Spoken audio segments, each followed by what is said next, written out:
What's happening, everybody? It is Monday. Croc and I are back, man. Good to have Croc back. It's been a minute. We're gonna dive into that. See what Croc's been doing with his mornings, and then a lot to talk about, man. I want to go through the rosters because football's almost starting. We'll talk BA if we have time. I'm trying to avoid BA talk, man, but give us 17 seconds. I'm gonna be back with Croc. We're gonna talk about 49ers and some other things. Appreciate it. Back to throw Montana. Steps up, throws. The 49ers have won the Super Bowl. And now your host, Ryan Hensley. And now your host, Ryan Hensley. Well, first of all, if you guys don't notice, Croc is in a brand new room right now. Just got the new crib. New studio is on the way, man. Congratulations, bro. I know I'm waiting on my stuff from Arkansas to get here. They talking about 6 to 20 business days, something crazy like that. But start to get my office together again. I need to get my lighting right. As you can see, I ain't got no lights turned on or nothing, but we're going to get it rocking. But before training camp starts, I should be settled in the office. That's the hope.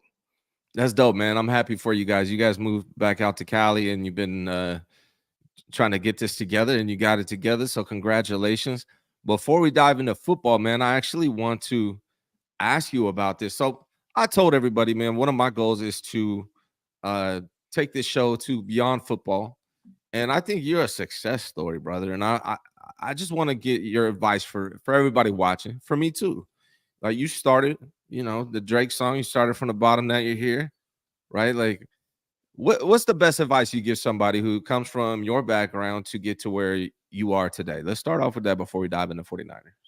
Well, I think the big thing is knowing that everybody's situation is kind of different. Obviously, like my background, the thing that kind of helped me just in the space of content creating in general probably is having, a football background, right? Like having a professional background, having some experiences there. And I think a lot of people, they get into content creating for a couple of different reasons. For me, it was never about content creating, especially when I started. It was really more so about just a passion and love for football, like not even 49ers, but just football in general. And from there, it was just showcasing kind of my expertise, and not from the standpoint of like I know more than the next person, but it really was defensive back, like wide receiver, defensive back specific talk. So on social media, people would talk about Rashard Robinson not getting his head around, right? And it wasn't for me to say that somebody's wrong, but let me talk through to you, like how he's thinking or what's going on through the defensive back's mind, or with a receiver, is he moving a guy at the line of scrimmage, or is a guy getting too impatient? So really for a majority of like 2 years, not knowing that on the other end of this, I'll be able to support my family. Like I wasn't thinking about money, podcast. I wasn't thinking about anything like that. It was just talking football, which I love to do. So, being able to talk football and do it in a way that isn't going over anyone's heads. Like I tried to make sure I kept it, where I wouldn't lose people, or I don't want to try to make myself sound smarter than I am. But I guess just the way, my delivery was and all that, it just helped people kind of gravitate to it, and not just 49er fans. Because if you look at my Twitter, it's all kind of professional guys. Like I didn't have a big professional football following prior to putting these clips out. Like, I had 1,500 followers or something like that. And most of them was maybe a few people I played with or was on teams with, but it has exploded to where there's coaches, there's content creators, there's draft people, there's NFL players, there's all these people. And it really was just, and I run into people, I'm standing next to a recruiter, right? I'm at this camp in Oregon, and I'm standing next to a recruiter. He's looking at one of my guys. He's like, "Oh, is that your kid?" I'm like, "Oh, he's one of my defensive backs at the high school I coach at." He's like, "Oh man, we really like him. We think we're gonna offer him." Right. So this is University of Nevada. He's like, "Man, we think we're gonna offer him." He was like, "I want to wait to see what he does at one-on-ones." Killed it in one-on-ones. I was excited for him. Nevada, boom, offered him on the spot. Right. And he has since then committed. But the defensive back coach, he's like, "Hey, let's exchange information. What's your Twitter?" He pulls up his Twitter. I type in my name. He's already following me. Like, he's like, "Oh, you're Eric Crocker?" Like, and sometimes people don't know you in person or whatever. He's like, "Oh, you're Croc." You know what I'm saying? So like, and that happened another time. So, I have like this big following of football people. And, for me, it was just continuing to put out content and just being, obsessed with football, regardless of any monetizing or anything. And then eventually it did turn into that where you put in so much time and effort into something that you're just passionate about, and then it turns into a way to be able to truly, really support your family. So that was how Yeah. I got started. The money part of it wasn't something What I was about thinking what about. about the mindset though? What about the mindset? Like, did you have to like? How did you get your mind focused on? Right, like you come from Stockton. It's not the easiest place to grow up, but like, how did you get your mindset from growing how you grew up to becoming the man you are today, a father, a homeowner, a business owner? Like, how did you get your mindset focused in the right direction? Man, I wish I had a great answer for you, but I don't know. I think the thing that has helped me most is just my competitive spirit. I done picked up playing. There's two things I do more now of golf, and I'm in like this adult basketball league. And last week we had our first adult basketball league game, or at least the first one I went to. And my legs died like within the first 10 minutes. I'm like, damn. Yeah. So I played the rest of the game, but now I'm missing like point blank shots. My legs are dead, and I'm like, obviously I ain't going to the NBA. You know what I'm saying? But Yeah. I hate I hate being bad at anything. And I said, all right, you got to get your legs on. So I started running sprints. My daughter runs track. I started practicing with the track team and running sprints with them, running 150s, running 200s, running 250s, like whatever their workout was, I was going to do it. Yesterday morning, I woke up at 5 a.m. to go play pickup games out in Sacramento before church. You know what I'm saying? Like, I'm going to find any way to improve and get better. And I think because of that competitive aspect or mindset that I have, it really carries over to every other thing in life. So I just kind of take that same approach. Yeah. I don't know how I got that. I think maybe it was being a younger brother, wanting to play with my brother and his friends. If I wasn't good, they just weren't going to allow me to play. And I Right. had to figure it out. Like I had to figure out a way. Okay, I'm only 5'3". These guys are, they're 4 years older than me. They're all more grown. I had to develop a floater, right? Like, okay, if I, I got kind of maybe try to beat a guy off the dribble, throw up this floater, I can get over all these taller dudes, right? It's just figuring out a way. So everything else in life, it has always been there has to be a way to do it. You just have to figure out that path. And Hmm. I think that has really helped me in really kind of everything that I've been able to accomplish. Yeah, man. Well, you've done well for yourself. For those that don't know, Crockett and I, we were doing Mondays pretty often, but he's been coaching football. He coaches football at the high school level, right? And Yeah. so we were unable to link up. I think we got this week and next week, and then you get back to coaching, right? You're going to get back to the morning schedule coaching again, right? I think we might have a morning schedule for maybe a week or so, but I mean, eventually, school is about to start, so it will get back to practice at normal times in the evenings, and my mornings will be wide open. So Why I'd do you say probably coach? my first preseason game for sure. Why do you coach, brother? Like you don't have to. Why do you? Oh, I enjoy it, man. Like I just Mhm. I enjoy being around the kids. I enjoy seeing them accomplish things in life. It was really exciting for really. I've had a bunch of kids on our team now. They get offers from universities, and when my guy Tajon Stallworth committed to University of Nevada, like that was a proud moment. You know what I'm saying for me because it's like, Mhm. man, seeing this guy accomplish something that he worked so hard for. So I think it's that more than anything. Like I don't get anything out of it in the sense of like, being able to beat my chest or anything like that. Like these kids don't nobody care. But for me, it's man, if I can somewhat help or be some type of help to a kid accomplish any goals that he may have, for me, like that it's just exciting. So I think that's why I coach. Ain't no other Yeah, reason because all it does is take up time, take you away from your a lot family of and it. everything. So you got to hope that these kids appreciate you, putting your time into them. But uh, yeah, that's Yeah, why I coach, especially out in Stockton, man. We got so many talented kids out here, and sometimes they don't have the proper guidance. Stalwart does. His dad is heavily involved, but there are a lot of kids that maybe don't have quite the guidance or don't know. And I know that for me, growing up. Um, Shout out to my guy David Cooper. David Cooper, he ended up playing MLB, but I remember when I was a sophomore in high school, and this hurt me kind of moving forward. But when I was a sophomore in high school, Cooper's like, "Yeah, we don't have anybody going D1, not fast enough, not this and that." And he was like number 3 baseball player in the nation, so he knew he was going D1 for baseball. But he's like, not good enough. And I didn't know, like, I don't know what it's supposed to look like. So now I'm just thinking like, oh, I ain't good enough. And that made me, it shouldn't have, but I fell off academically. My grades slipped because it's like, well, if I don't have a chance, what am I doing this for? So I was still good. I was still talented, but I let that kind of deter me a little bit. So I hope that I can breed more confidence in these kids to where they try more academically and understand what potentially can be on the other side of it. Yeah, man. You brought up time, like coaching the time. Like I coached for 10 years basketball. I just stopped. This would be my second year not coaching. And man, the time, like people don't understand. Like we would practice 5 days a week, at least 2 hours a day, and that's 10 hours.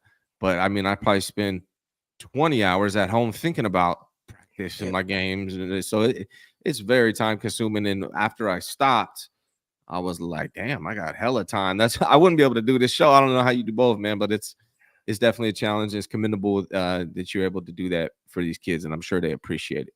Well, for me, that's all I do outside of That's tend to right. my kids, and that's the other thing. Like I don't have a day job Yeah. or anything. I do Locked On 49ers. I promote Underdog Fantasy. I'm partnering with them, and that's it. So Locked On, I mean, we record. I would Yeah. say our entire window of recording, like just talking a little bit before we record, recording, and then talking a little bit after. 45 minutes, 50 Mm. minutes. So 50 minutes literally out of my day is all I work. So I have Pretty a good. lot more time to be able to It's a you good know, gig, bro. You got a good gig, dog, for real. Yeah, and yeah. you do well. You do well for yourself, It wasn't man. always like that though. Like there was Yeah. times, and people don't know this, but there was times, especially during Strike and Gold, I was, I was working out at elementary school. Then I would coach at Edison High School here in Stockton. Then I work overnight at 7-Eleven. You know what I'm saying? So I've Yeah. always just been like, whatever I gotta do, I'm gonna do it to make ends meet or to get by. And whatever that is, even if it's like humiliating, like working overnight at 7-Eleven, that was trash. But Hey, you know what's funny, Croc? I worked at 7-Eleven, bro, for like a month, a night shift, yeah, uh, at one of my lowest points in my life, and I said, "Fuck this! I got to get back into sales, bro." And I yeah. got started selling. That was in my 20s, my mid 20s, early 20s, something like that. Yeah, But you yeah, figured it out. You know what I'm saying? So yeah. yeah, man. Well, I appreciate you sharing all that. Congratulations on all the success. You've definitely earned it. Before we dive into the roster, we do have a super chat from Gammon Brown. What's up, Gammon? Says TF. What's that mean? 49ers should sign Justin. True or false? 49ers should sign Justin Simmons. What do you think on that? I would say the 49ers are going about it the right way. So I would say false, right? Like ideally you would want to sign somebody like him if you just if you wanted that more insurance. But the 49ers probably believe, hey, Tyler Funky's been working hard. He got injured at a point in the season where he's able to come back and start training camp, fairly healthy. Maybe they like what they saw, or at least the direction that Jair Brown is going in. They drafted a kid, Mustafa, out of Wake Forest. So they probably feel like, what, there's enough guys here to where we can at the very least get by on the back end, as opposed to need someone coming in that is the guy on the back end.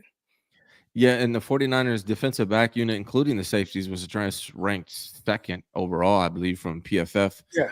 without Justin Simmons. And the 49ers are trying to get cheaper where they can because they have some big contracts coming up. So I don't think Justin Simmons fits that situation unless they can get him for like a 1-year deal. But I doubt that's what Justin Simmons is looking for. He might be, but for a lot of times, veterans like that, it also, hey, there ain't no rush. It's the right situation. So, come training camp, I bet in the next couple weeks, you'll see Simmons get signed somewhere, and it will be a situation that he deems is good for him. Even if it's, the money, he probably knows the window of how much money he's going to get paid. But, for him, it's all right, am I going to have an opportunity to compete? Like, for playoffs, what does it look like with this situation? Am I going to come in and 100% day one be the starter? I'm pretty sure, like, with the money he'll get, he will be. But I think it's more so about that for him, making sure that he finds the right spot, right fit. Now, hypothetically speaking, like, I don't wish injury on anybody, but let's say a safety goes down with injury right now, or for the 49ers, he'd probably be one of the first guys that gets called. Yeah, absolutely, brother. Let's do this, man. I've dove in this a little bit with a couple people, but I'm really interested to get your opinions on this. So this is my little spreadsheet. There's some key like battles coming up. Training camp is what I think it's like 14 days. On the 16th, the rookies have to report, which is what 8 days away. And on the 23rd, the veterans have to report. And so we're starting training camp. You and I were both there last year. I'm not sure if I'm going to make it this year. Are you going to be able to make it out? I'm pretty sure I'll make a couple. Yeah. I need to stop Yeah. playing and credential me and Peacock, but it's cool though. I agree, man. I agree. Yeah, we'll see, man. I might make it, might not, but I'm curious what you think about these battles. So Brock Purdy is, if they're in green, I have them as locks. Obviously, Brock Purdy's locked to be your quarterback.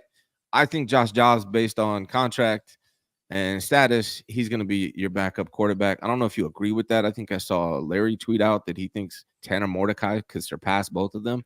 I'm not sure if I'm buying that. But do you think Josh Dobbs is going to be the backup? And then what happens with Brandon Allen and Tanner Mordecai, in your opinion? Well, I will say this about Tanner Mordecai. I think it is hard. It is extremely difficult to predict that an undrafted guy, the fourth quarterback on the roster, will make the squad. And obviously, I think he was on that with Brock Purdy and stuff. But even then, it's very difficult. Like that's not an easy thing to do. So I can't predict, like I can't say like Tanner Mordecai is going to do that. I would say this: if he comes in and with the limited reps that he'll get, which will be very limited, if he is able to showcase the ability to potentially be able to be the backup guy, then they will go with that over paying Josh Dobbs or Brandon Allen, because veterans, especially once week one comes, their contract is guaranteed a certain amount.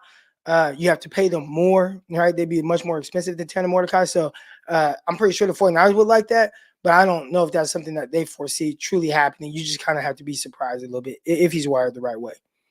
Yeah, I mean, my best guess is Brock Purdy's 1, Josh Dobbs is 2, and Brandon Allen's 3, and that they throw Tanner Mordecai on the practice squad. That would be my best guess. They've kept 3 quarterbacks for the last 2 years.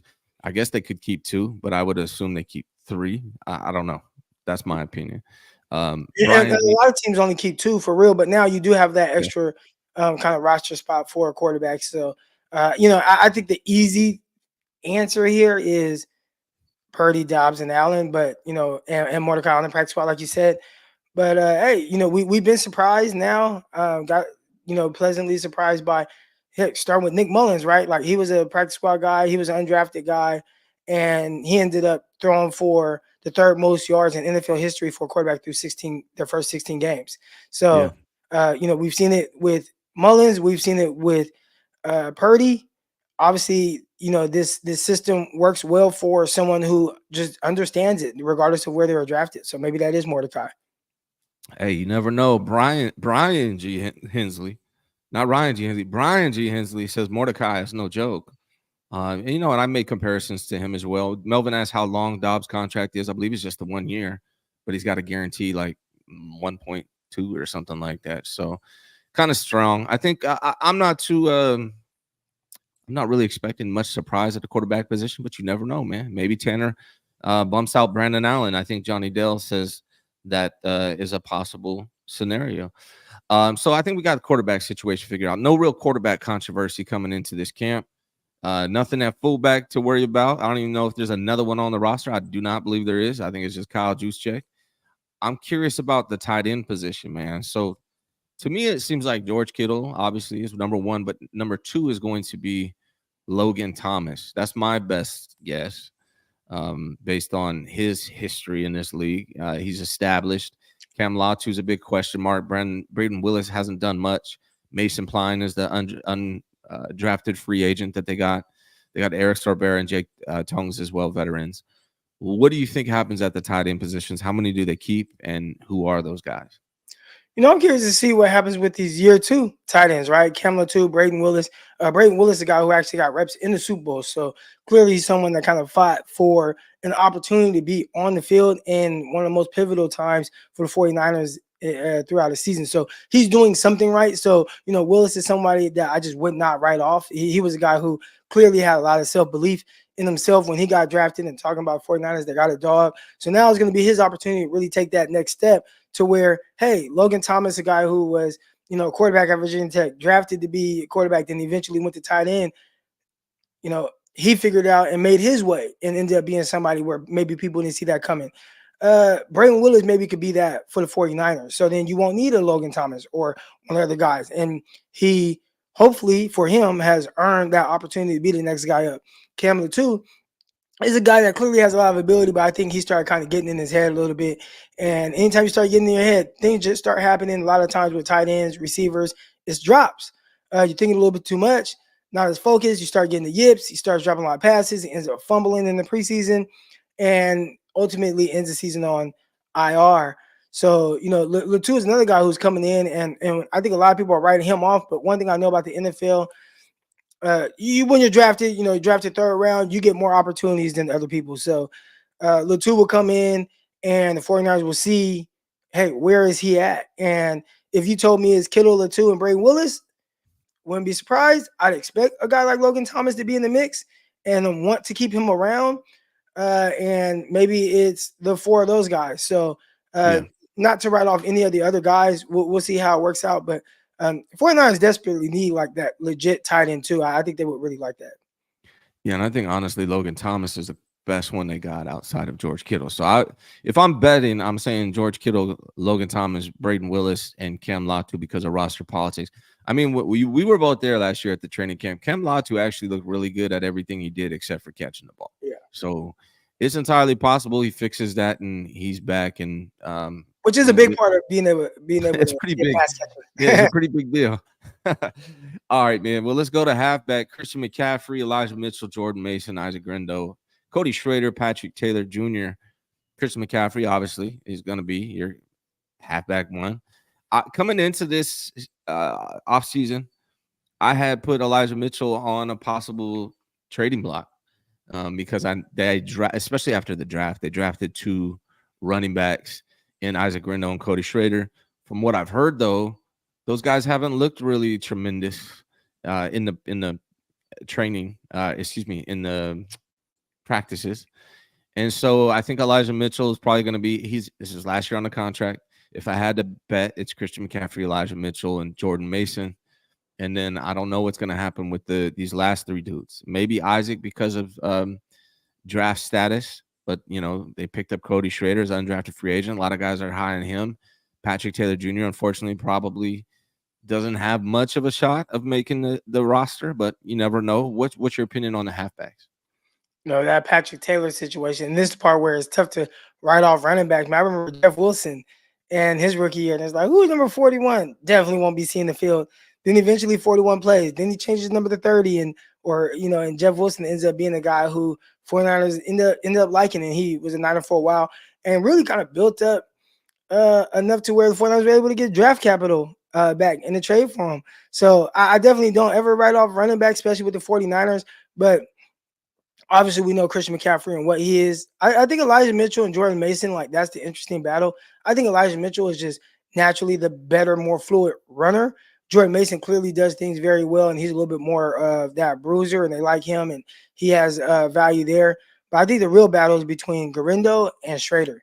And just going off of their film, Schrader to me seems like the better running back. Grendo, obviously, with his intangibles being 220 pounds running in the 4.3s.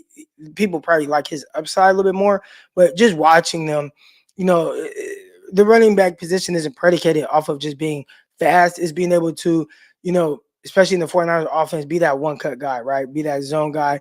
Can he press the hole, find that slither, maneuver through there? And I thought Schrader did that very well in the SEC. He just doesn't quite have maybe the breakaway speed as a guy like Grendo. So if I had to guess which guy would probably just be more consistent with doing things right, it would be Schrader. And I wouldn't be surprised at all if he's the guy that the 49ers end up keeping on the roster over Grendo. So if you're going backs, I go McCaffrey, Mitchell, Mason, Schrader, and obviously the fullback with Juszczyk. So do you think they would actually keep Cody Schrader undrafted over Isaac Grendo, who is a guy they drafted off the jump? You think they would do that? Yeah. I can see that. Now, again, there is roster politics, but Kyle Shanahan has really shown us that, especially you start getting kind of some of these later round guys, it's like nothing is guaranteed to you. and they will get their opportunities, and he will. First day of training camp, Grindo might be ahead of Schrader on the depth chart. But once preseason comes around, if Schrader is just running better, it's not like you invested a whole lot in Grindo. True. And then, when it comes to the 49ers, it's not many roster spots available, like as far as like starters, etc. Let me get your take on these offensive line, man. I got Trent Williams, Aaron Banks, Jake Brendel, Spencer Burford, John Feliciano, Colton McKivitz, and Dominic Puni as locks to make this roster. Probably couldn't include Jalen Moore because of his position status. What's your opinion on the offensive line? How many guys do they keep? Who really has a shot of making this outside of, would you agree Jalen Moore has a really good shot of making this team? And then who else do you think? I would say Jalen Moore based off of his experience, and they have like some kind of comfortability with him. Like I feel like they like him in the sense of either being a swing tackle, a guy that can step up in injury. He's been the guy that they've gone to a lot. And obviously you need him to be healthy. But I'd say you kind of have between him, you have the other 7 guys right there. That's 8. And then maybe we're looking at, 1 or 2 more guys. And that's the part where it's kind of up in the air. You got a lot of guys here that, especially at the interior offensive line. Like maybe like a guy like Kingston, you know what I'm saying? But I don't know. It starts to get weird after those initial 8 guys that are mentioned. Who's the guy that the veteran they signed up? I can't remember. Was it Chris Hubbard or Ben Barch? He's a veteran tackle. Help me out if you guys know in the chat. One of these 2 guys, I think it's Chris Hubbard.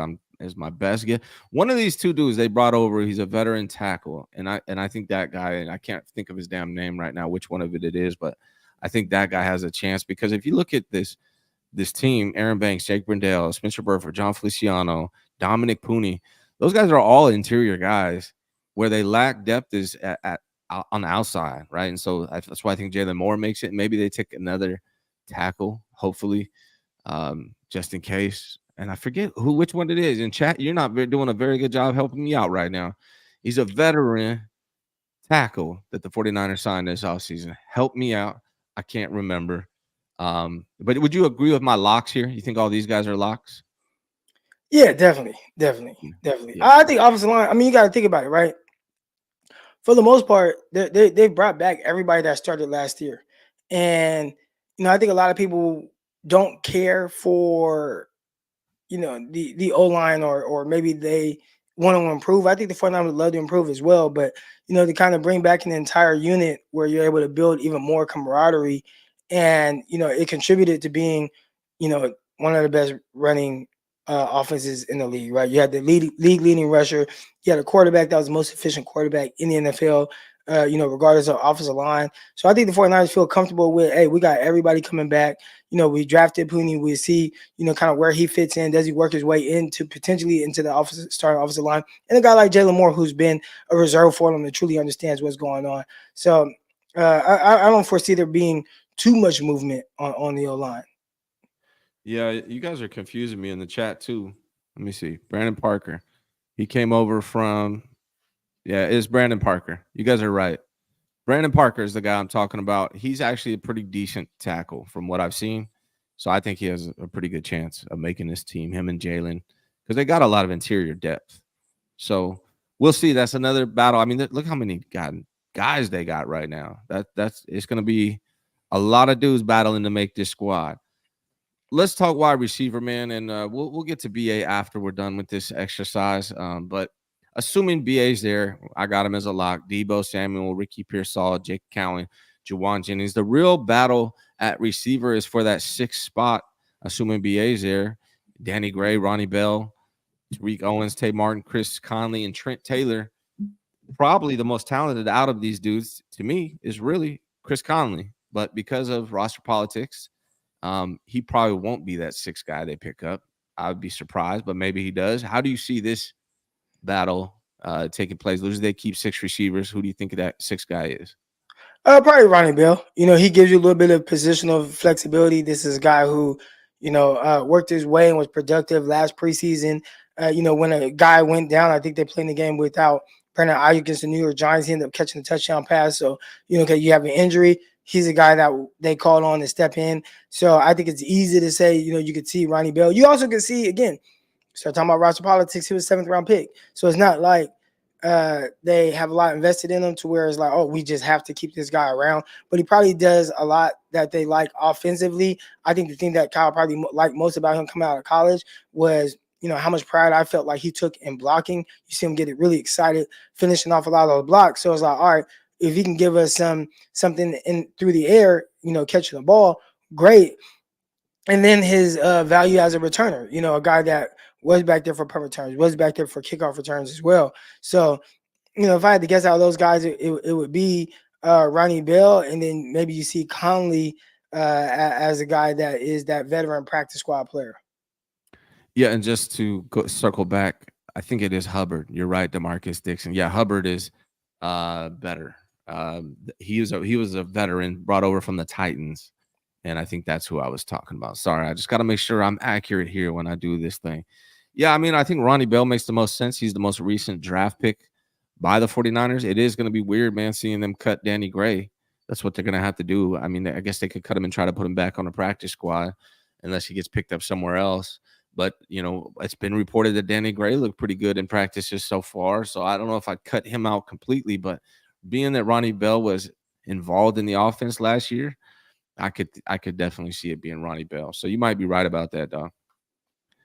All right, let's do this. Let's get to the defensive side. Your side of the ball. Let's start off with the DNs, man. Nick Bosa, Leonard Floyd, Yatir Gross-Matos, to me are locks to make this team. Probably Jake Jackson is. Robert Beal, I don't know, man. How do you see the DN playing out? They're probably going to keep, 4 of them? Maybe 5? You got Austin Bryant, Raymond Johnson, Sam, I'm not even going to try his last name, Alex Barrett, and then Drake Jackson, Robert Beal. Who do you think makes the active roster at DN? All right, so Austin Bryant is one that I think is very interesting. I think Drake Jackson, I don't think they're ready to give up on Drake Jackson. This is a guy that, he has had his opportunities, and he probably is a guy that's kind of a candidate to be cut. You do have some of these veterans in that will do what they're supposed to do. Like that's a big thing to me. Kyle Shanahan, obviously he's not the defensive line coach, but it's very clear that he has influence over guys who either are active on game day or make the roster at some of these positions. So, Drake Jackson, he's going to have an opportunity, but Kyle likes guys that he can trust and guys that he knows exactly what they're going to do and that they'll be there to, kind of do their job, and if you throw off his trust, even in the slightest, you end up in this doghouse. I mean, we've seen that with several guys. And I think we always point to the guys on the offensive side of the ball, but I remember Keller Witherspoon being in the doghouse, and people got on Spoon. There was a game against the Miami Dolphins, and I think he had some injuries to the cornerback position. He was kind of banged up. Spoon was kind of banged up, and what's his name? Brian Allen, cornerback, ended up getting bombed on that game, right? He was doing bad. And then Spoon came in. And people rip Spoon like, well, if he was healthy enough to play, why didn't he start? Not knowing, at least this is what I've been told from Spoon's dad. I've talked to his dad several times, like even in person. I'll run into him at track meets and stuff. He's like, man, my son was ready to go. It was Kyle Shanahan that was like, nah, he's not playing. So, like, Kyle has a lot of influence over, a lot of those things. And if he don't trust you, it's bad. So Drake Jackson, he's had opportunities. He's dealt with some injuries. They've given him more opportunities, and it has not been great. And it almost feels like they're doing everything to replace him. Now, are they trying to replace him entirely to where he's not even on the roster? I would say that's up to Robert Beal. That's up to Alex Barrett, right? That's up to Austin Bryant. That's up to those guys. But he will get an opportunity. Yeah. If I had to have a dark horse in this one, it's Robert Beal, man. Dude is a freak athlete. And, Drake is too, but he just hasn't jumped out. I mean, I know all of us were hyped when we saw Drake. What did he get? 3 sacks, 2 sacks the first game? Yeah, 3. We thought it was good. We thought it was over, but everyone was like, oh, those are cleanup sacks. And turned out to be that was the case. He didn't really do much after that throughout the year. So I don't know, man. Drake Jackson might be that guy that's in the doghouse, and it's going to be tough for him to get out. I think Robert Beal's a sleeper. Austin Bryant, like you said, those are the main 2 dudes I'm looking at coming into the season. I doubt they keep 5 defensive ends, but maybe they do. Maybe they do. On the interior, brother, Javon Hargrave, Malik Collins, Jordan Elliott, those are guys I have as locks. I don't know who else to go with as a lock here. Evan Anderson, Shaquille Brown, Kalia Davis, Kevin Gibbons, T.Y. McGill. Kevin Gibbons is someone who he continues to find like a way to be around. And I've always liked Kevin Gibbons. I remember Baldy, Brian Baldinger, he had did like a little cut up of Kevin Givens and showed his ability to kind of penetrate there and how he gets skinny right now, and it shows like this quickness and burst off the line of scrimmage. He's a guy that I've liked. Now, Kalia Davis, he dealt with being on IR his rookie year. He's had limited time since, but he's a guy that's definitely interesting. McGill is a guy who I feel like potentially can really help versus run. And I'm really big on the 49ers kind of being bigger there, but I'd say they're probably going to keep 2 more D tackles. And if I had to guess, it would be Givens and Kalia Davis. Kalia Davis, yeah. Yes, drafted. Yeah, you think they keep 10 between DN and D tackle, total 10, 5 each? I think that's going to be predicated on everything else, right? Like, are they going to keep 5 corners, or are they going to go 6 corners, right? So then they get an extra, defensive lineman or defensive tackle. So yeah, it's kind of hard to say, but like unless we're going to really like chalk out exactly what this roster was going to be, then we would, me and you would iron out who they're going to keep or not, and that would make it easier to know if they're going to keep 9, 10, or 11 defensive linemen. And that's coming. We're gonna do that at some point in the next few weeks here. It's coming. It's on the way.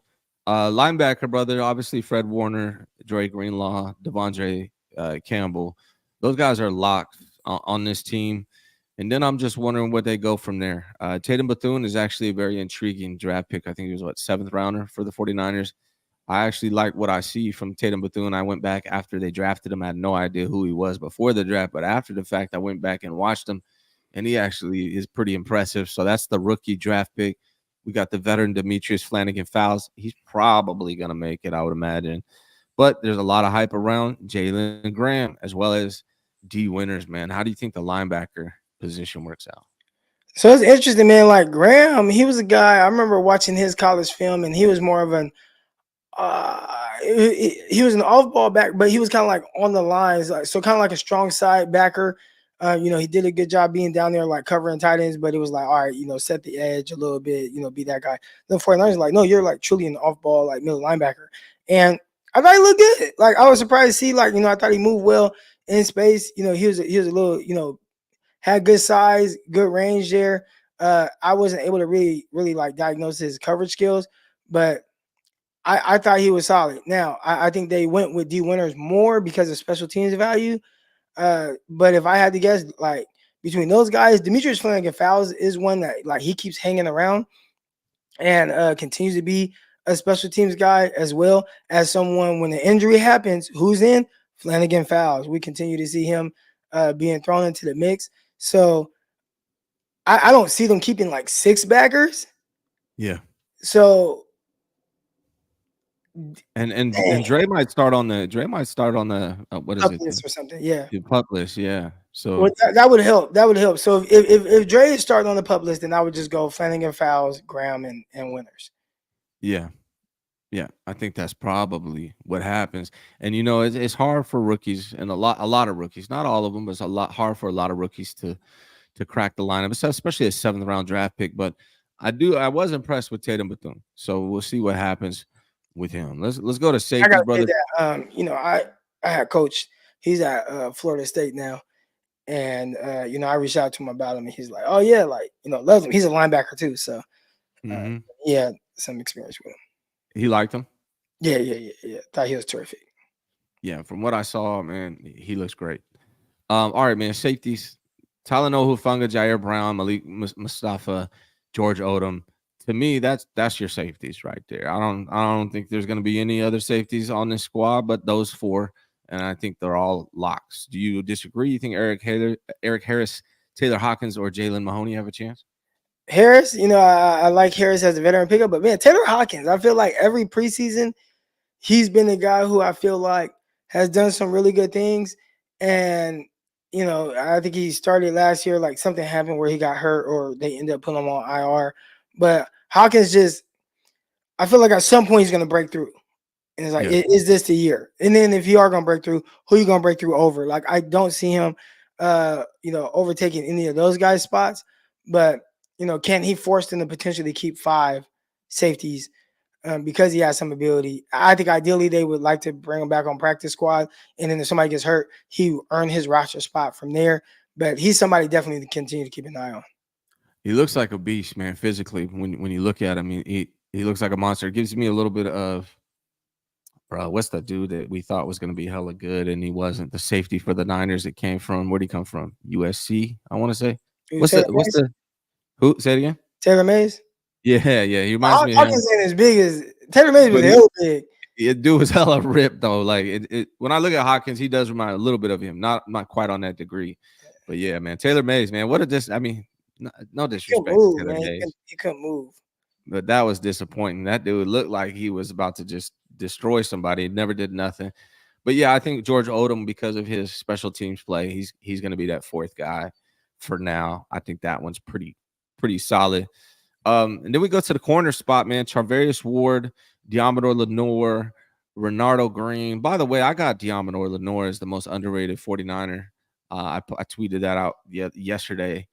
I'm going to get your take on that. But before we get that, Charvarius Ward, Demo, Renardo Green, Isaac Edom probably has a really good chance to make it. Rocky Shin as well has a good chance to make it.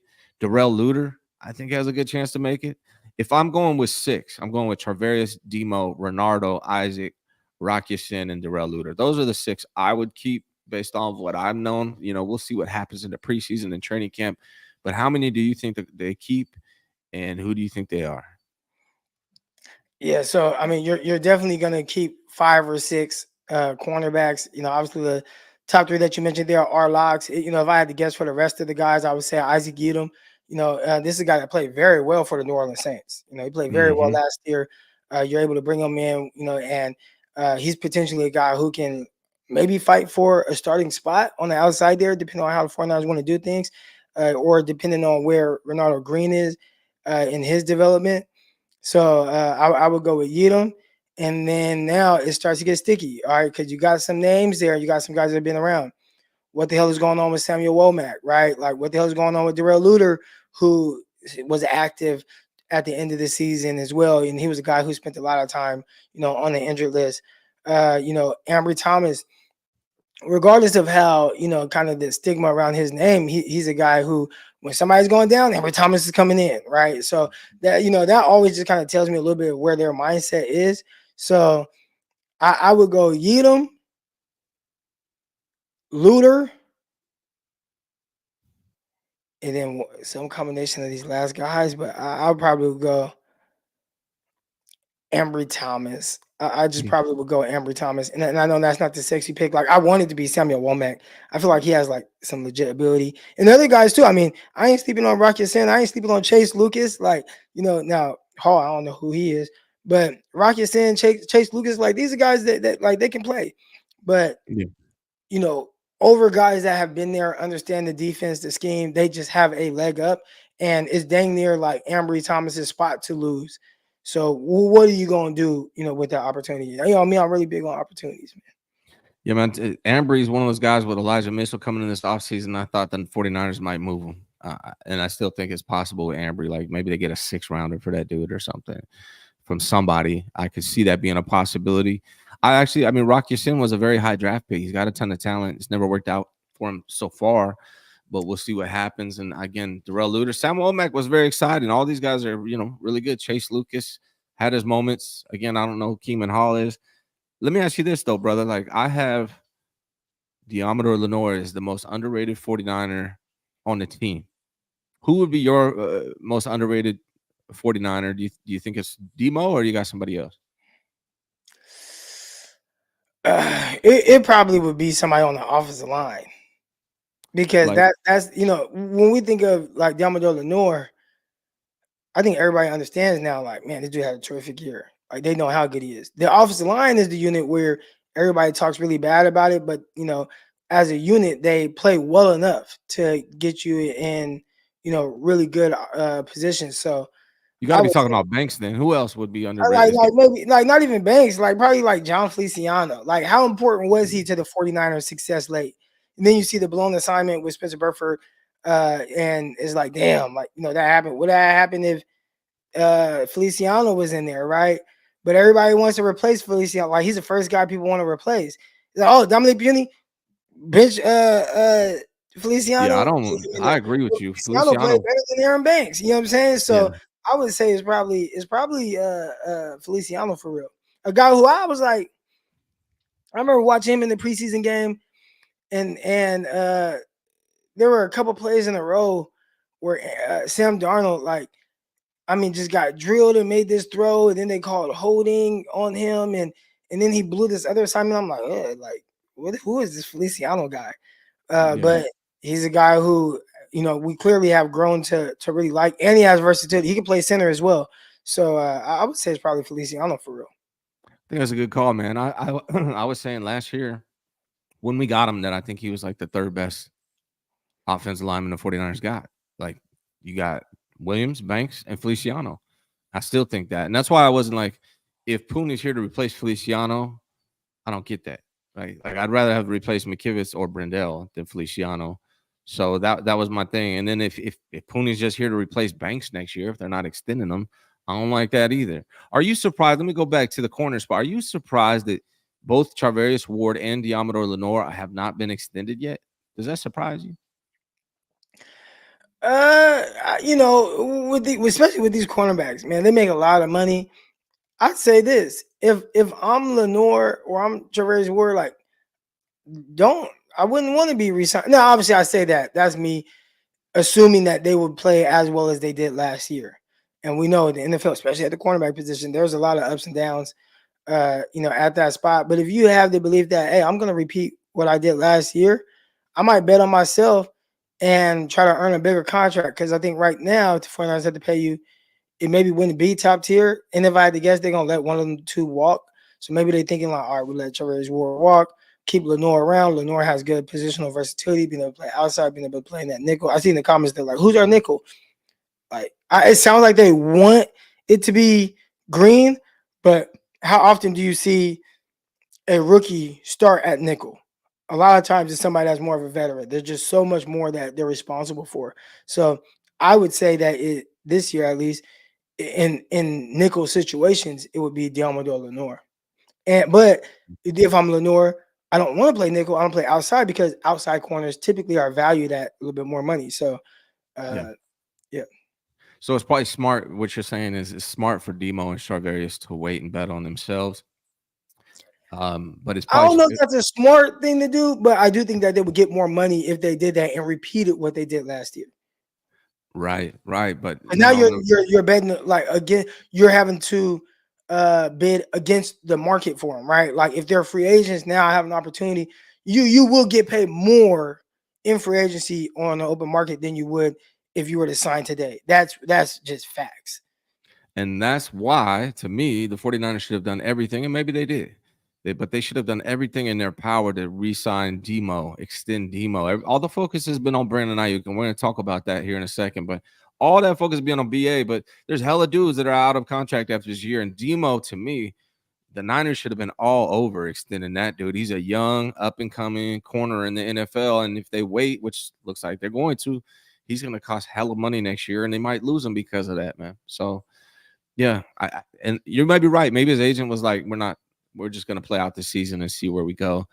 And so maybe that's where it's coming from.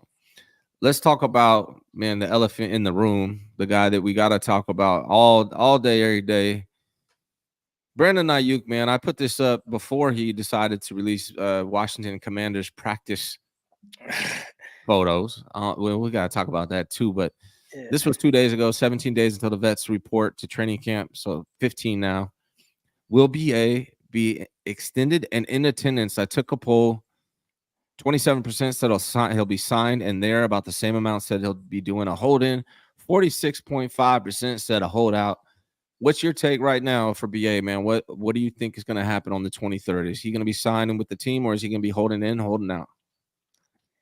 Yeah, I think he. I just learned about the 5th-year option thing for whatever reason. I didn't know that they got fined. Like last year, Nick Bosa. I didn't know he was getting fined that whole time. I thought there was this thing where if you're on your 5th-year option, and it's specific to them, like you're not getting fined. But apparently, he was getting fined the whole time, like up Yeah, to they just 40,000. reimburse it, or they just waive it I or don't think whatever. they can. I don't think they can do that anymore. So like with the new Really? CBA, they can't waive it. They can't waive the fines or anything. So like the fine Mm, it just is what it is now. Uh, so I don't foresee him wanting to lose money. I don't see that being the case. But it is tough. And it's tough because of the position that he's in. You have no leverage. It's a team that can potentially hold you hostage for the next 2 years, right? Between the 5th-year option this year, franchise tag the following year. And they don't plan on paying you the money that you feel you could get maybe elsewhere if given more opportunities, right? Like that's where the big thing is. They want to give you, okay, 26 million, whatever that's offered to them. And then we hear that number. We don't know the guarantees or anything like that, which could be a bunch of BS with the guarantees. And for him, he's probably thinking, well, I was a 1,350-yard receiver with 105 targets, with like 75 catches or whatever it was, right? Like I had to lead the league in yards per catch to even get the amount of yards that I did. And if you start to kind of dive into his stats a little bit, you go back to last year, not last, so 2022 season where he had 1,000 yards. He actually had more targets that year where he barely had 1,000 yards. So he had more targets, a few more targets, not like a bunch, but a few more targets that year, had a couple, 200-300 yards less yardage. And that shows you right there how much things can change for him and his market. Right now, his market is as high as it will likely be with the 49ers because you need that perfect storm of being healthy for a majority of the season, did miss a game, but also just the yards per catch being through the roof. Will he duplicate that again? He don't know. Nobody knows. But in another offense, if they utilized him different, he would have much more opportunities, right? If it's a team that featured more of a receiver in passing it. Well, that's not what the 49ers want to do. You know, they want to have the offense go through the run game. They want things to be predicated off of CMC or the action of potentially getting him or get the ball into him in space. Then you have different ways you can get Debo Samuel the ball and all this. So it's like we're never going to utilize you the same way that St. Brown is utilized, the same way Tyreek Hill is utilized, the same way Jalen Waddle is utilized. We're never going to CeeDee Lamb. We'll never utilize you the same way those guys are. So why would we pay you that way? And he's thinking, well, somebody else will utilize me that way and then pay me for what I'm able to do. And I think that's what a standoff is. But as far as he will hold out, I mean, I just it's always tough thinking somebody's going to just, lose out on 40 bands a day. You know what I'm saying? Dudes got some bread, but damn, like a car every day. I'm just throwing away a car every day. yeah, Like dudes ain't got bread like that.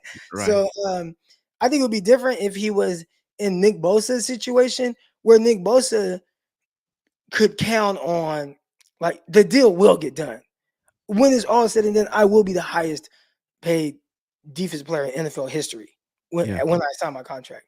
I just don't know exactly when. And I'm willing to just chill out until it happens. So do you think It's like I BA don't will be know. hold I in? don't know how this is gonna work out. If Do you I were think him, I would hold in, hold in, right? Show up, but just not participate. not participate. Yeah. Yeah, I think that's the smart thing to do. A little awkward. What's up with BA, man? Has your opinion of Brandon Aiyuk changed over this offseason, brother? Because it has for me. I'll be honest.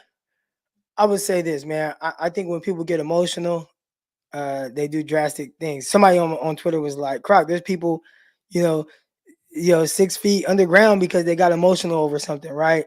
I think there's always something that could potentially be a trigger and make somebody more emotional than they typically are. And right now, this situation and maybe not feeling as loved or valued by the 49ers has made him kind of hit the panic button a little bit.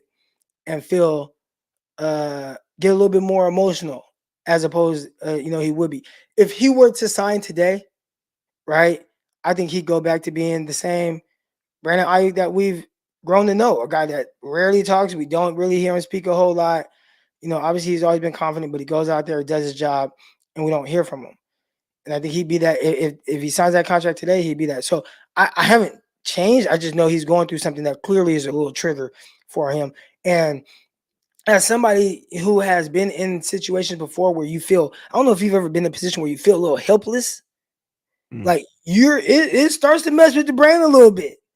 You know what I'm saying? We talk about business still. I was in this situation with my gym, and I was in this position where I'm like, how the hell do I get out of this position? Like, because of the different dynamics here.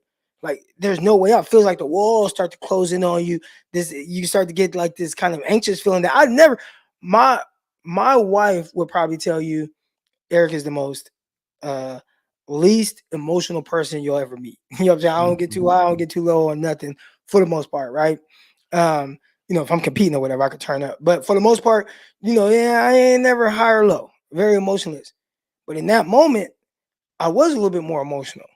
I was a little bit more like starting to feel things, starting to feel a little bit more like the walls are closing in. And that may have somebody react a certain way that you typically wouldn't see. So I just know that he's going through something with the business side of things. It's not working out quite like he would ideally like. And that's making him hit the panic button a little bit. And because of how it's set up, I don't think he sees a way out of this. And also knowing they got me by the balls. Like they got the fifth option. They got the franchise tag next year. And I think he truly feels like, how the hell do I get out of this situation? Let me go on the pivot. Let me call the pivot, see if I can go on. Yeah. Let me post this here and there, trying to see any way that he can maybe help his situation. It may hurt it, but he's just at this point trying anything to where like just help me with what I deserve. And it ain't going that way. Yeah, I think this latest thing posting like I've been one of the biggest. I like Brandon Aiyuk as much as anybody coming in. I was telling the 49ers to extend him last season. I wanted Brandon Aiyuk long term. I've said Brandon Ayuk's the kind of guy you extend because he does everything right. Recently, it's like, does he though? Like the way he's handling himself right now is not right, in my opinion. I know it's hard, man. He's 26 years old. I could only imagine $100 million plus on the line at 26 years old. I can't say I would be acting much better than Brandon Aiyuk, but I thought he was like the ultimate professional, just put my nose down and grind and do my job kind of guy. But now we're kind of seeing more of his personality, more of his character. And to be honest, the stuff of recent, that's not a good look to me. Like if you're wanting that extension, you got to be, if you want to be like a franchise caliber player and where you get these top dollars and you're like a marquee player on your team, you kind of have to handle yourself a little bit better than what he's been doing as of recent, in my opinion. But let's say again, we don't know the conversations that have been being had. True. Clearly, he feels like a certain way about the conversations. To that point, he has done everything to be a professional. He has done everything that they've asked him to do. So it's like I've taken the backseat in the offense. You asked me to block 40 yards downfield. I'm doing that to the best of my ability. I'm making plays when my number gets called. I'm doing everything that y'all want me to do. And then now y'all use all that against me. Yeah. So now I'm tripping. You know what I'm saying? Because I have been that. I have been that professional. I have done this. I have done that. Y'all asked me to do this. You wanted me to improve on certain things. Have me in the doghouse. I got out of it. I did. I've been doing everything that y'all want me to do. And then y'all going to use that stuff against me and not pay me what I feel like I should be getting? Nah, man, we're not doing that. And now he's tripping. So he has tried your approach. Clearly that ain't getting him to that didn't get it done. where he feels like he's valued like the other guys. Yeah, and I think Cynthia makes a good point. I mean, Brandon Aiyuk is facing the reality here where it's, bro, you might just get fifth-year option, doc. Like if you don't agree, because the Niners have all the leverage here. So you're probably not going to force their hand and make them give you what you want. You probably need to take their best offer or at least try to compromise a little bit, raise it a little bit more. and take that deal, brother, because otherwise you're going to be playing on a 5th-year option most likely, and you're going to have to bet on yourself, and maybe it pays off. You know, if Brandon Aiyuk comes out and balls out on that 5th-year option, and they don't franchise tag him because they could franchise tag him as well. But if he really wants that big payday, he might just have to realize that he doesn't have as much leverage as he thinks, and Well, he that's might why have to he's trying to compromise. create his leverage. Like he understands Yeah. that. Again, that's the Mhm. part where I said, he probably feels like the walls are closing in. He understands he has no leverage. So he's like, okay, how can I create my leverage? Like, how can I get out there like my truth and how I feel about this? Like they clearly called him. I'm reading between the lines here, and not even really reading between the lines because he kind of told us. They called him and said, "You are not worth what you're asking for." Like that's what they told him. Mhm. We'll give you this, but you're not worth that. And he's saying, like, bro, like, how am I not? Yeah, like, because this guy is a 1,500-yard receiver. Well, he's targeted 170 times to my 105. Like, well, give me Yeah. more opportunity. Well, we're not going to give you more opportunity. Our offense is what it is. It's going to go through CMC. We're going to find different ways. We value Kittle, and he's going to be 1,000-yard, tight end. And we got Debo, and like we're not going to feature him, but within the progression of the offense, you get the rock. You get the rock, cool. But we ain't going for it. And it's like this hamster in the wheel. That's probably how Yeah. he feels. So they're Yeah. using everything that he's done and what their structure is against him in negotiations, which isn't. I mean, if I'm them, that's what I would do too. But it ain't helping him. And so Yeah. he's trying to create his own leverage, and it's just not gonna work. That's Like not it's how just you not. do it. But at least he tried. Like he's like, all right, I'm gonna try though. It just ain't gonna Yeah. work. I mean, and then here's Coach Hicks says, I hate this narrative that I did something wrong. What he's done worse than Debo, who got his extension.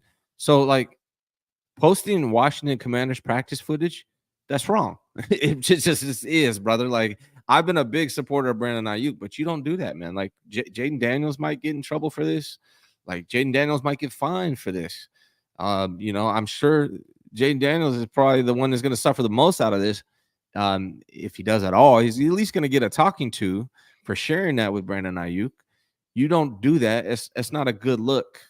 So it is wrong. It's not that like I hate Brandon Aiyuk or I've been one of the main people to say sign him. I've been saying it for a long time. I love Brandon Aiyuk, but he's losing. He's a little flustered right now, man, making dumb decisions, in my opinion, with this recent thing. I think if he were to sign tomorrow, nobody would care about Everyone him. would they forget it. Yeah, Like they'd all like forget it. Debo signed, and it's just like, all right, like let's go Debo, let's go 19, Yeah. or now he's number 1. Like let's go. You feel me? Like I don't think, but fans get like this a lot of times. And again, we're seeing this play out more because there is more uncertainty with him. But again, you look at even the Nick Bosa situation, and my co-host Brian Peacock, he brought this up on our recording that was out today. Like fans started getting a little impatient with that. Like, oh, what could we get? What kind of trade could we get? What could we get back for Nick Bosa? Like, right? And that's Nick Mhm. Bosa, who we knew was gonna get his bread. So, for a guy who, he don't know what's gonna go on. We don't know. I think even with Nick Bosa, it was like at some point he's gonna run through, he's gonna be on the practice field, they're gonna sign him. Yeah. Aiyuk does not know what's gonna happen. And if he were my brother, that's why I was trying to look at it. He's my brother, he's my family member. I would not tell him to take less than what his market value is. And I think he's worth more to an offense, maybe elsewhere, than 26 a year. And again, that's me not knowing the guarantee money. The funny thing is like he's posting this commander stuff, bro. Like the Niners can trade you to wherever the hell they want. Like that's the other thing. It's like you're not going to be able to pick where you get traded to. You might be somewhere worse. I don't know. But he said he's willing to take that risk. He said Yeah. that on pivot. He's like, hey, they asked him, like, what if you get traded to a team that's not a contender? It's like, well, I'm willing to take that risk. And he believes, and now this is the competitor in them, right? Like even me, you could put me on, a team with a bunch of like bad basketball players, and I'm gonna feel like, man, I'm gonna figure out a way. Not at this age, maybe, but when I was younger, it's like, I'm playing a pickup game, and you put these trash people on my team, but I'm gonna figure out a way to try to win this, right? Yeah. And he's probably thinking the same thing. Like I'm confident in my ability. I make quarterbacks better.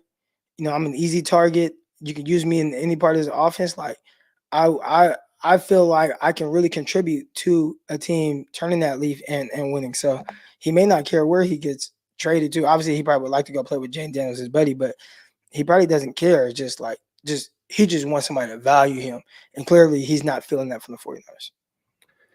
Yeah, man. I mean, and here's the thing, brother. Like, it's tough for me. Like, I'm gonna be honest. If I'm 26 years old, I mean, he already has millions of dollars, so it's a different situation. But if I'm 26 years old and I'm offered a contract worth $100 million and I'm turning it down because I want to make 120, that's hard for me to imagine a 26-year-old Ryan Hensley doing. Like, I might just be like, all right, damn, fuck it, let me sign that shit. You know, like that's how I might do it. It takes a lot of discipline to be like, nah, I'm franchise tag me. I'm gonna bet on myself.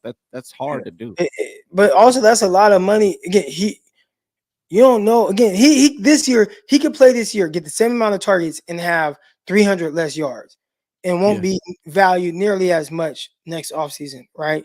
So there's a lot riding on him being able to capitalize on what he did this offseason and understanding what he could do moving forward. I have been complaining. Anybody that's listened to Locked On, I've been complaining about Aiyuk's usage. I never understood how you can go games where he gets five targets. Like, why is he not targeted like the other guy? Why is he not featured more in the passing game? Why in the Super Bowl, especially when, some of the guys, you got press man, that's tough. It's like 50-50 if I'm going to win this or not.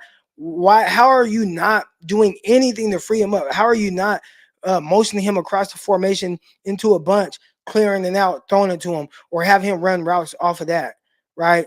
So, I would pay him because I would utilize him a different way. But Kyle has his vision of his offense is the most efficient offense in the league. It's an offense everybody's copying, and it's an offense that is not predicated on him going for 100 yards a game for it to be successful. So that's what the 49ers are going to utilize against him. I understand what he's capable of doing, but he understands what he's capable of doing.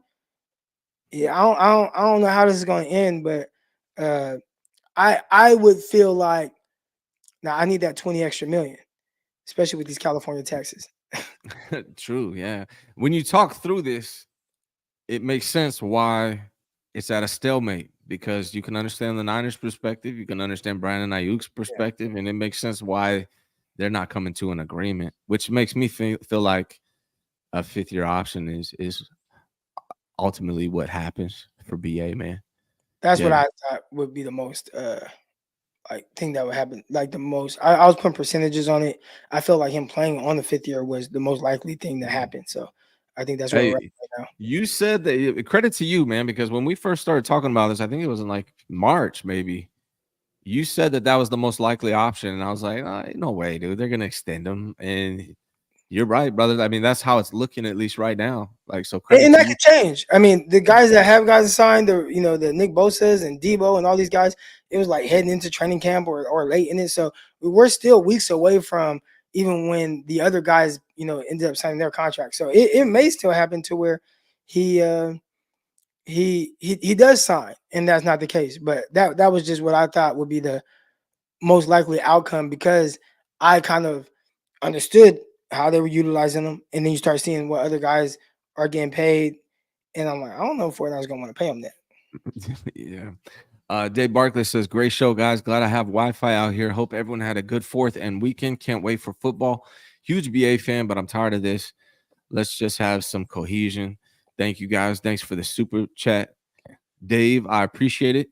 I haven't even asked you guys to subscribe to my channel yet. I would appreciate if you did. I'm like 300 or so away from my goal of 10,000 before the season starts. So if you haven't subscribed, please do hit the like button on this thing for me. And in the comments, let us know if you think BA, what's going to happen with BA. Is he going to get extended 5th-year option, hold out, hold in, all of that stuff? And then, of course, make sure you're subscribed to Locked On 49ers. Make sure you're subscribed to Crock, who I believe, correct me if I'm wrong, now that you got the new crib, you got the new studio, you're going to get back to your own show on top of, am I speaking out of tongue here? Like, yeah, I'm just show? waiting on my stuff, to come. It might come in the next week or 2 or whenever. I don't know. They gave me this wide range of business days or whatever. But once all that stuff comes and I can get my office stuff set up and reintroduce myself with a more appealing background and everything, I will definitely start doing the show a lot more often, Yeah. several times a week. Giving Yeah, my so takes. I've been wanting to give takes and talk about this stuff, but I'm like, man, I don't know. There was something about recording from my couch that I just didn't quite like. You know what I'm Yeah. saying? I ain't like that. Like, I don't know. Yeah, man, I feel it. You like to do it right or not at all. I get it. I can relate. Well, Croc, man, it's good to have you back. You're going to be back next Monday with us, I think, as well. Maybe a couple weeks off for coaching, and then we should be full steam ahead for the season, right? Yes, sir. Looking forward to it, man. Croc, great job as always. Make sure you guys are liked and subscribed to both channels. Thank everyone for being here. I will be back Wednesday with somebody. Not sure yet who that's going to be, but make sure you tune in. Appreciate all of you. Thank you, Croc. Appreciate you for having me on. Thank you so much for watching the Ryan G. Hensley Show. Your support is greatly appreciated. Please visit RyanGHensley.com to learn more about me and all of my businesses. Whether it's real estate, credit repair, solar, whatever it is, you can find out more about me on that website.